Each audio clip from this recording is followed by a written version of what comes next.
অঙ্ক 0 1 2 3 4 5 6 7 8 9 এগুলো হচ্ছে অঙ্ক।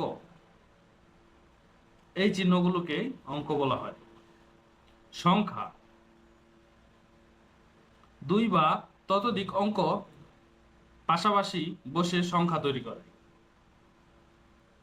সকল সংখ্যার মধ্যেই অঙ্কগুলো আছে, কিন্তু সকল অঙ্কতে এই সংখ্যাগুলো নেই। অর্থাৎ সকল অঙ্কই হচ্ছে সংখ্যা। যেমন একে যদি আমি আলাদাভাবে বসাই, সকল অঙ্কই হচ্ছে সংখ্যা, কিন্তু সকল সংখ্যাই অঙ্ক নয়। যেমন 21 এটা অঙ্ক নয়, 13 এটা অঙ্ক নয়। বাস্তব সংখ্যা সকল মূলদ প্লাস অমূলদ সংখ্যা মিলে হচ্ছে বাস্তব সংখ্যা। অর্থাৎ সংখ্যা বলতে যা আছে সবই হচ্ছে বাস্তব সংখ্যা। ধনাত্মক পূর্ণ সংখ্যা মানে +1 +2 যদি কোনো পজিটিভ চিহ্ন থাকে, ধনাত্মক চিহ্ন বোধক যদি শব্দ থাকে, সংখ্যা থাকে, তাহলে সেগুলো হচ্ছে ধনাত্মক পূর্ণ সংখ্যা। ঋণাত্মক সংখ্যা নেগেটিভ চিহ্ন অর্থাৎ ঋণাত্মক চিহ্ন থাকলে সেগুলো হচ্ছে ঋণাত্মক সংখ্যা। মৌলিক সংখ্যা যে সংখ্যাকে কোনো কিছু দ্বারা ভাগ করা যায় না তাদেরকে মৌলিক সংখ্যা বলে, তবে এখানে এক এবং নিজ ব্যতীত সকল সংখ্যাকেই তার নিজেকে দ্বারা ভাগ করা যায় এবং এক দ্বারা ভাগ করা যায়। যেমন 5কে এক দ্বারা ভাগ করা যায়, আবার 5কে তার নিজ দ্বারা ভাগ করা যায়। এক দিয়ে ভাগ করলে ফলাফল হবে নিজ, আর নিজ দিয়ে ভাগ করলে ফলাফল হবে এক। এই ধরনের সংখ্যাগুলো হচ্ছে মৌলিক সংখ্যা।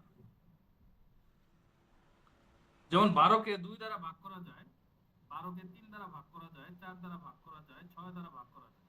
দেখেন এখানে অনেকগুলা উৎপাদক পাওয়া গেছে, এগুলা মৌলিক সংখ্যা নয়।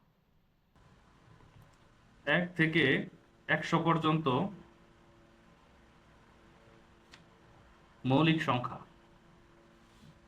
1 থেকে 100 পর্যন্ত মৌলিক সংখ্যা হচ্ছে 10-এর ভিতরে মৌলিক সংখ্যা হচ্ছে 2 3 5 7। 20-এর ভিতরে মৌলিক সংখ্যা হচ্ছে 11 13 17 19।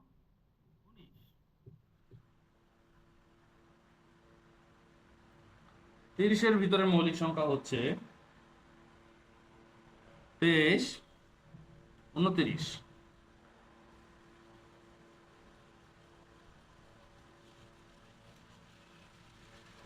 41 43 47।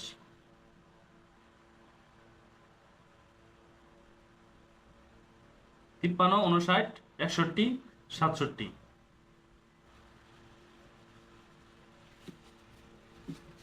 এগুলো হচ্ছে 1 থেকে 100 পর্যন্ত মৌলিক সংখ্যা। মনে রাখার কৌশল: 1 থেকে 10-এর ভিতরে হচ্ছে 4টি, 20-এর ভিতরে হচ্ছে 4টি, 30-এর ভিতরে হচ্ছে 2টি, আবার 2টি, 3টি, 2টি, 2টি, 3টি, 2টি, 1টি। অর্থাৎ 4 4 4 2 2 3 2 2 3 2 1। 44 223 223 21। কিন্তু এই 44 223 223 21 এটারে মনে রাখবো কিভাবে? 44 223 223 21। তাহলে চু এর চু নিলাম, 2 এর 2 নিলাম, শুধু আবার এনে 2 আছে, আবার 2 এ, শুধু 2 এ।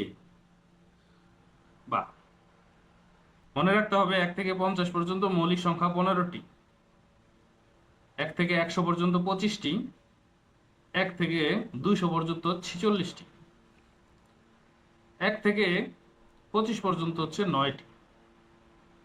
সহমৌলিক সংখ্যা, দুই বা তার অধিক সংখ্যা গসাগু কেবলমাত্র এক হলে তারা হচ্ছে সহমৌলিক সংখ্যা। যেমন 8, 1, 2, 4, 8, 9, 1, 3, 9। এই 8 এবং 9 এর মধ্যে এক ব্যতীত কমন বা সাধারণ কোনো উৎপাদক নেই। এই জন্যে এরা হচ্ছে সহমৌলিক সংখ্যা। কে কে সহমৌলিক সংখ্যা? 8 আর 9, এই দুইজন পরস্পরের সহমৌলিক সংখ্যা। মূলদ সংখ্যা,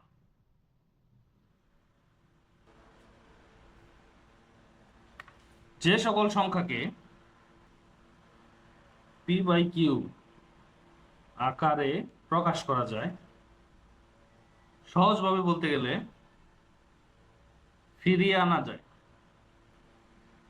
একবার অঙ্ক করার পরেও যদি ফিরিয়ে আনা যায় সেটা হচ্ছে মূলদ সংখ্যা। যেমন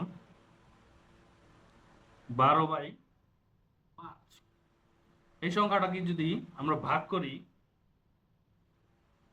ভগ্নাংশ সংখ্যা যদি নিয়ে আসি 2.4, আবার এটাকে কিন্তু আমরা 10 দিয়ে যদি গুণ করি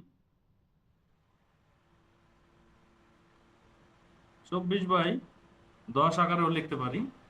আবার একইভাবে 10 দিয়ে 2 দিয়ে ভাগ করে 12/5 আকারেও লিখতে পারি। অর্থাৎ একে অঙ্ক করার পরে পুনরায় আগের জায়গায় ফিরে আসছে। অমূলদ সংখ্যা, যদি আমরা ধরি √4, সেটাকে আমরা √2², সেটাকে আমরা 2 তে নিয়ে আসতে পারি। আবার এটাকে √4 লিখতে পারি। কিন্তু যদি √2 একে আমরা রুট করি, তাহলে ফলাফলটা আসবে এরকম 1.14213526 ডট ডট ডট আসতেই থাকবে, এটা কোনোদিন থামবে না। যেটা থামবে না সেটা দিয়ে তো আর অঙ্ক মেলানো যাবে না। আমরা যদি কিছুটা ধরে নিই, 1.4 যদি এইটুক ধরি, এইটুক যদি বাদ দিই, দশমিকের পরে একটা সংখ্যা যদি ধরি, তাহলে সেটাকে আবার √2 লেখা যাবে না। কারণ 1.4, এটা দেখেন 1.4 ইন্টু 1.4 কত হয়?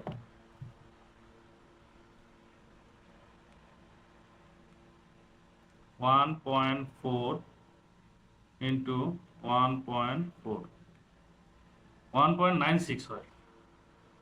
অর্থাৎ 1.96 হয়, কিন্তু এটা 2 তে হয় না, 2 পর্যন্ত হয় না। কারণ কি, আমরা আগে দশমিকের পরে কিছু অংশ বাদ দিছি। এখন আমরা যতগুলাই নেওয়ার চেষ্টা করি না কেন, যেহেতু এটা চলমান প্রক্রিয়া, কিছু অংশ বাদ সবসময় থাকবে। যেহেতু কিছু অংশ বাদ সবসময় থাকবে, সেটাতে আবার সেটা দিয়ে গুণ করলে কোনোদিনই 2 এর সমান হবে না, 2 এর নিচে হবে, ছোট হবে। এই জন্য √2 হচ্ছে একটি অমূলদ সংখ্যা। অবাস্তব সংখ্যাও আছে। কোন সংখ্যাকে যদি বর্গ করলে কোন ঋণাত্মক সংখ্যা পাওয়া যায়, তাহলে সেটাকে বলে অবাস্তব সংখ্যা। যেমন i² = -1। শর্টকাট দেখবো আমরা, বাস্তব সংখ্যার শর্টকাট।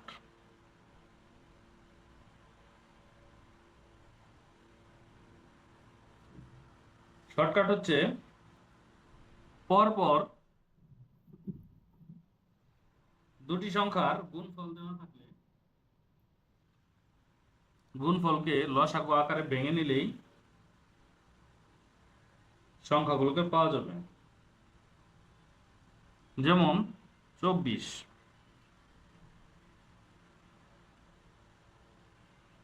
তিনটি ক্রমিক সংখ্যার গুণফল সংখ্যাগুলো হলো 24কে লসাগুর মতো করে ভাঙতে হবে। যেমন 2 দিয়ে ভাঙলে 12, 2 দিয়ে ভাঙলে, আবার 2 দিয়ে না ভাঙি, 3 দিয়ে ভাঙি, 3 দিয়ে ভাঙলে 4 আসে। 2, 3, 4 আমাদের সংখ্যাগুলো হলো 2, 3, 4। আমরা যেহেতু এখানে একটা ক্রমিক সংখ্যা পেয়ে গেছি, 2 × 3 সমান সমান হচ্ছে 6, × 4 সমান হচ্ছে 24। দুইটি ক্রমিক সংখ্যার বর্গের অন্তর।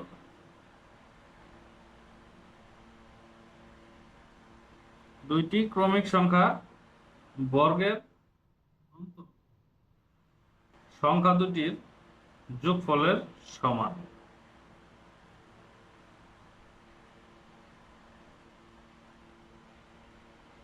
ব্যাপারটা কেমন হয়ে গেল না? ধরেন 3² - 2²। 3 এবং 2 দুইটি ক্রমিক সংখ্যা, সমান হবে 3 + 2। তাহলে 3² হচ্ছে 9 - 2² হচ্ছে 4। এদিকে 3 + 2 = 5। 9 থেকে 4 গেলে 5 থাকে। সুতরাং দুইটি ক্রমিক সংখ্যা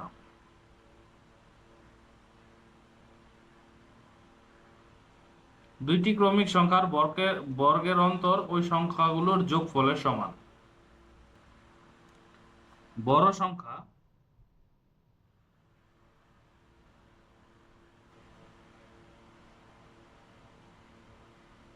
বর্গের অন্তর +1 হচ্ছে 2।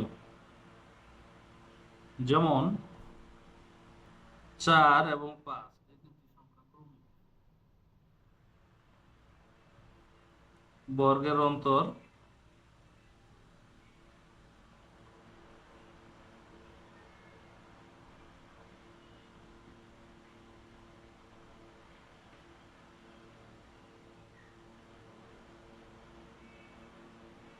সতেরো, 18, 19, 20, 21, 22, 23, 24, 25। বর্গের অন্তর হচ্ছে 9। সো বড় সংখ্যা আমি কিভাবে বের করব?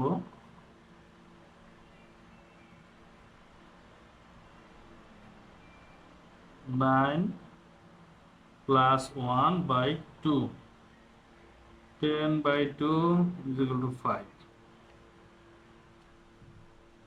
মিলে গেছে। ছোট 9 - 1/2, 8/2, 4। আবার আমরা সংখ্যাগুলো পেয়ে গেছি।